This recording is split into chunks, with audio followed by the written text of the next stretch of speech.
కూడా బాగా కనెక్ట్ అయ్యా ఈ క్యారెక్టర్తో.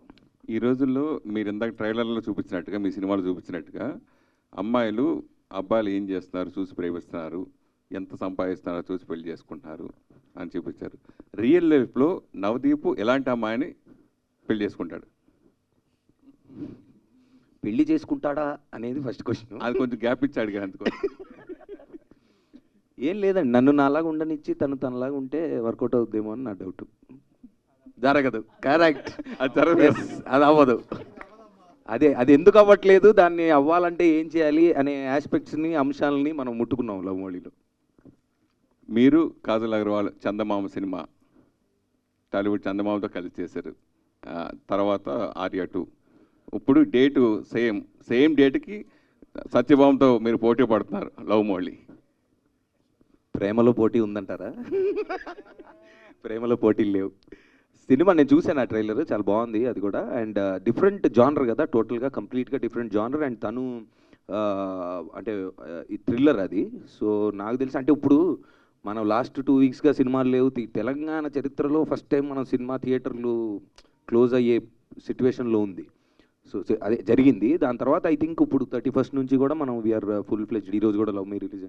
So I wish all the films all the best. And I think జనాలకి అంటే 2-3 ఉండాలండి, ఒకటే ఉండకూడదు. ఇప్పుడు 2-3 ఉంటే దే విల్, ఏ జానర్ నచ్చిన వాళ్ళు చూస్తారు, కంపారిజన్ ఉంటుంది. అదొక అంటే ఓవరాల్గా ఇంట్లోంచి బయటికి వెళ్ళి ఇప్పుడు ఐపీఎల్ కూడా అయిపోయినాయి. మాకు డిలే అవ్వడానికి కారణం అదే. మధ్యలో కొంచెం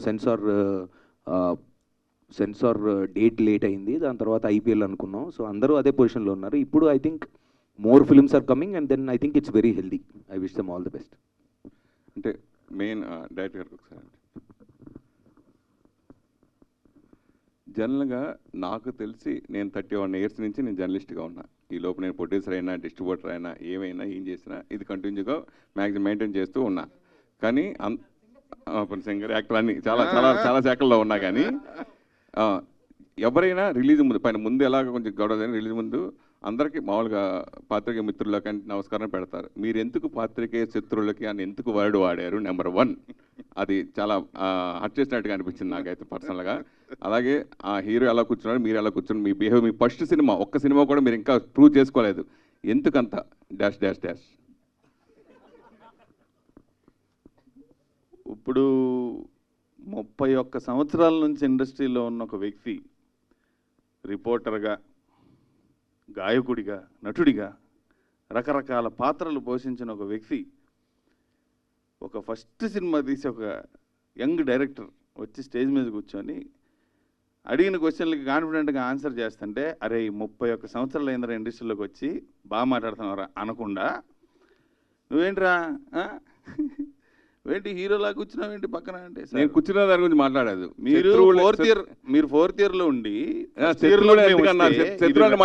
ఇది ర్యాగింగ్ సార్. ఇది ఏదైనా పర్లేదు కానీ శత్రువు అనే మాట ఇంతవరకు ఎవ్వరు ఏ ప్రెస్ మీట్లో కానీ ఎవరిని అనలేదు. ఎందుకు మీరు ఆ వర్డ్ ఉపయోగించాల్సి వచ్చింది?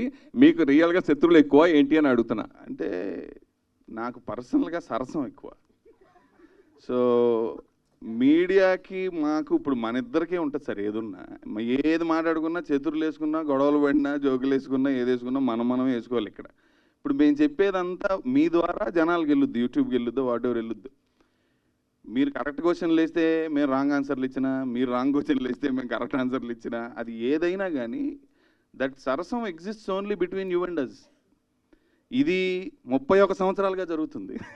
ఇది ఇప్పుడుది కాదు. So on a very lighter note, as a friendly note start చేద్దామని జోక్గా అన్నది తప్ప, no reporter has been harmed in this making of this interview. Sir నాది